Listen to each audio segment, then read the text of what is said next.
విద్యార్థుల యందు తల్లిదండ్రుల పాత్ర అనేటువంటి టాపిక్పై మనం పెద్దలు గురువులు జ్ఞాన మండలిలో కొన్ని లక్షల మందికి జ్ఞానోదయాన్ని కల్పించినటువంటి గురువులు రఘు గురూజీ గారి యొక్క ప్రసంగం ద్వారా తల్లిదండ్రుల పాత్ర పిల్లల యందు ఏ విధంగా ఉండాలనే దాని మీద మనం మనందరినీ ఆహ్వానించాం.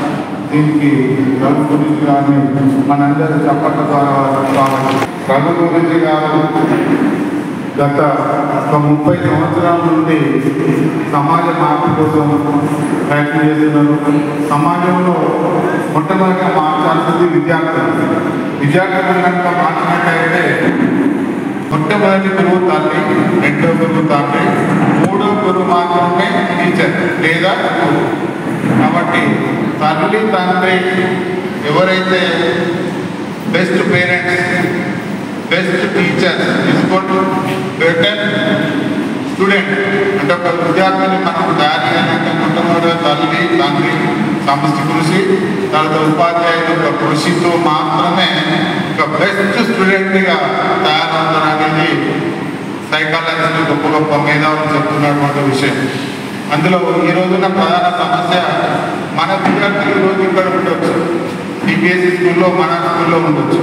కానీ సిబిఎస్ఈ స్కూల్ అనేది ప్రపంచంలోనే 32 దేశాల్లో సిబిఎస్ఈ స్కూల్స్ ఉన్నాయి. అంటే జపాన్ కానీ, అబుదాబి కానీ, దుబాయ్ కానీ, సింగపూర్ కానీ, మలేషియా కానీ కంట్రీస్లో కూడా మన సిబిఎస్ఈ స్కూల్స్ ఉన్నాయి. మరి మన పిల్లవాడు రేపు జపాన్లో చదువుతున్న పిల్లవాడితో పోటీ పడాలి, మలేషియాలో చదువుతున్న పిల్లవాడితో పోటీ పడాలి, ప్రపంచ స్థాయిలో ఎక్కడైనా పోటీ పడే విధంగా పిల్లలను తీర్చాల్సిన బాధ్యత తల్లిదండ్రులుగా మీ పైన, ఉపాధ్యాయులుగా, స్కూల్ మేనేజ్మెంట్గా మా పైన ఉంది. మరి దాంట్లో తెలుసుకోవాల్సిన విషయాలు చాలా. గురువు గారిని ప్రార్థన ప్రారంభించాల్సిందిగా వారికి ఆహ్వానం.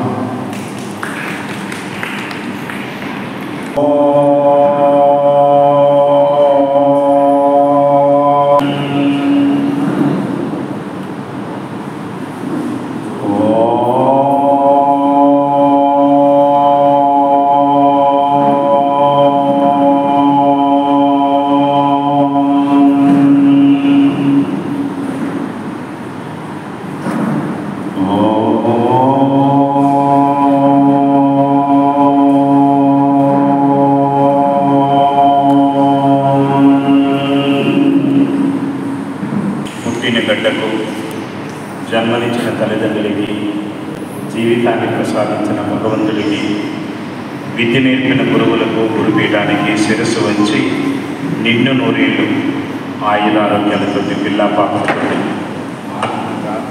ఆరోగ్యంగా పరిపూర్ణాయుష్తో జీవించే శక్తిని ఇవ్వమని మీ ఇష్టదైవానికి శిరస్సు వంచి నమస్కారం చేసుకోండి.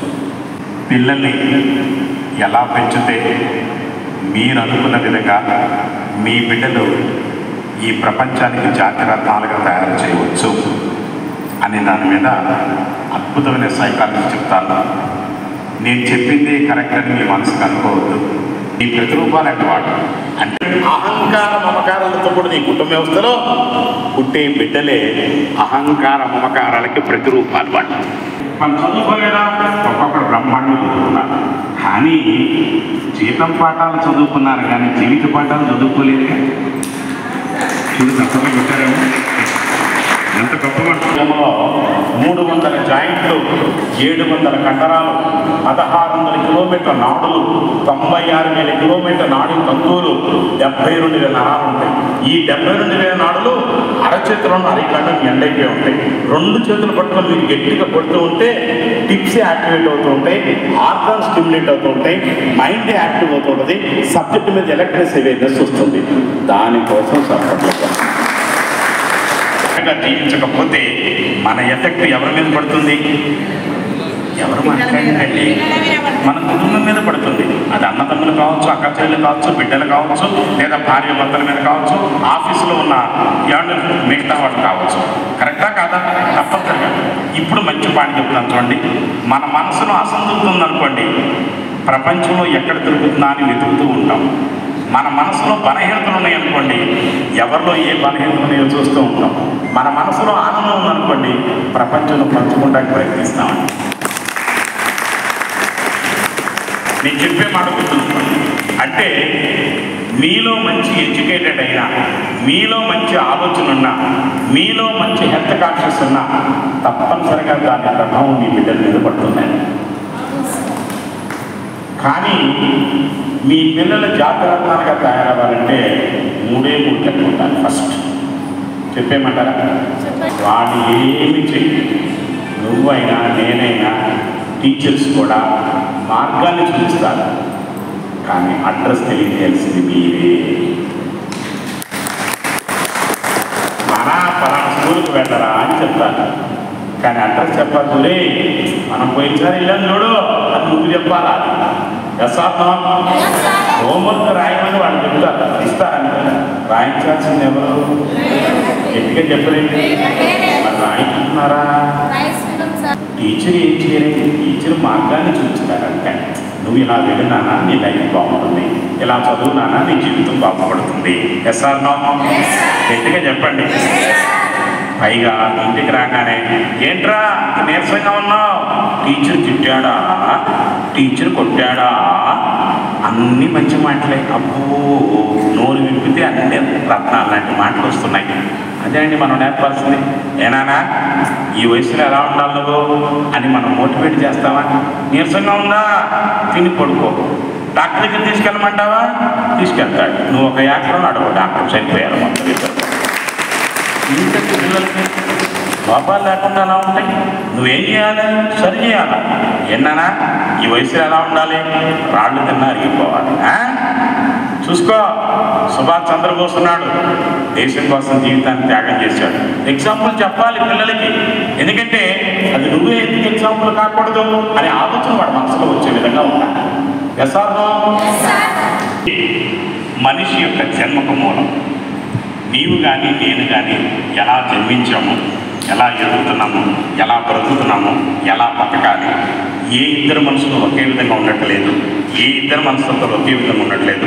ఒకే తల్లి కడుపును పుట్టిన బిడ్డ కూడా పెద్ద బిడ్డ మెత్తగా ఉంటాడు, చిన్న బిడ్డ చురుగ్గా ఉంటాడు. ఎస్ఆర్నో? భార్యాభర్తలు ఇద్దరూ కూడా అన్యోన్యంగా, ఆప్యాయంగా, ప్రేమగా, అర్థం చేసుకునే మనస్తత్వంతో, అందంగా, ఆరోగ్యంగా, తెలివితేటలతోటి, సత్సాంప్రదాయాలతోటి, సత్సంస్కృతితోటి సత్యవంతమైన జీవితాన్ని గడుపుతూ నీతి నిజాయితీతో సంపాదించే డబ్బుతో కుటుంబాన్ని పెంచి పోషించుకుంటూ ఉంటే అవే విత్తనాలు రిలీజ్ అవుతాయండి. ఆ విత్తనం ద్వారా పుట్టే బిడ్డ ఈ ప్రపంచానికి దోతవుతాడు, ప్రకృతికి కానుకొతాడు, తల్లిదండ్రులకు వరం అవుతాడండి. ఎంత గొప్ప మాట. దీన్ని కనిపించే బాడీనేమో స్థూల శరీరం, అంటే ఈ బాడీ. కనిపించని బాడీనేమో సూక్ష్మ శరీరం. ఈ 2 పాయింట్లు చెప్తాను, దయచేసి పట్టుకోండి. ఈ స్థూల శరీరం పంచభూతాల చేత నిమిత్తమై ఉంటుంది. ఈ నడిపించే ఈ బాడీ, నడిపించే శరీరం మరొకటి ఉంది, అది సూక్ష్మ శరీరం. అంటే స్థూల శరీరం కనిపిస్తుంది తప్ప సూక్ష్మ శరీరం కనిపించదు. అదేంటి గురూజీ, నా మాట వినిపిస్తుంది కనిపించట్లా, అది మైక్రో బాడీ. శ్వాస తీసుకుంటారా వదులుతున్నాం, కానీ మీకు కనిపించట్లా, కానీ నడిపిస్తుంది, అది మైక్రో బాడీ. నడిచే నడక కనిపిస్తుంది, నడిపించే శక్తి కనిపించట్లా, అది మైక్రో బాడీ. అర్థమవుతుందా? ఆది ఆత్మ కథ అంటే సింపుల్. ఆది పుట్టినప్పుడు నీకు ఏదైతే లేదో, ఆత్మ అసలు ఎవరు, నువ్వు ఎందుకు వచ్చావు, ఏంటి కొట్లాట్లు, గొడవలు, తిట్లు, ఆస్తులు, భార్య, పిల్లలు, ఉరుకులు పరుగులు, ఏంటి అసలు? ఇది ఆత్మజ్ఞానం. అంటే పుట్టినప్పుడు నీకు ఏదైతే లేదో పోయేటప్పుడు నీతో రాదని తెలుసుకుంటే ఆధ్యాత్మికత. గురువు గారు అన్నట్టుగా. కాబట్టి ఏదైనా తల్లిదండ్రుల చేతిలోనే ఉంది, చెప్పబడి చేతిలో. అర్థమవుతున్నా? టీచర్ మార్గాన్ని ఇస్తాడు, గమ్యాన్ని, అడ్రస్ని చెప్పవలసిన ధర్మం గట్టిగా చెప్పాలి పేరెంట్స్. అర్థమవుతున్నా? రేపు మనం ధన్యవాదాలు. మరి ఆయన మంచి ప్రోగ్రాం పెట్టారా లేదా? ఎవరు మాట్లాడారు? మీ అందరికీ హ్యాపీనా? మరి థ్యాంక్ యూ గురూజీ. మరి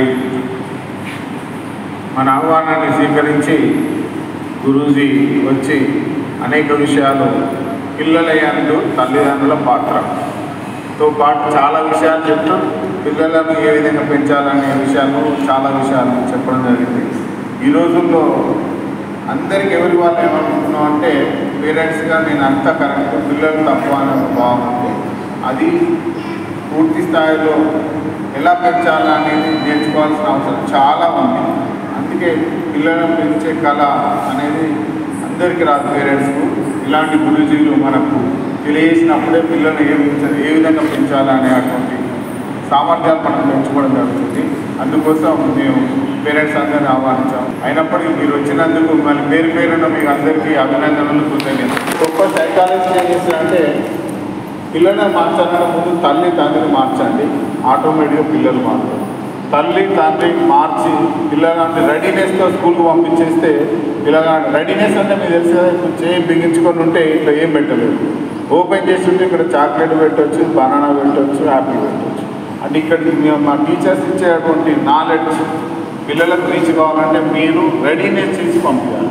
రెడీనెస్ చేసి పంపిస్తే అద్భుతాలు సృష్టించేటువంటి ఉపాధ్యాయులతో అద్భుతాలు సృష్టించేటువంటి మా ప్లానింగ్ ఉంది.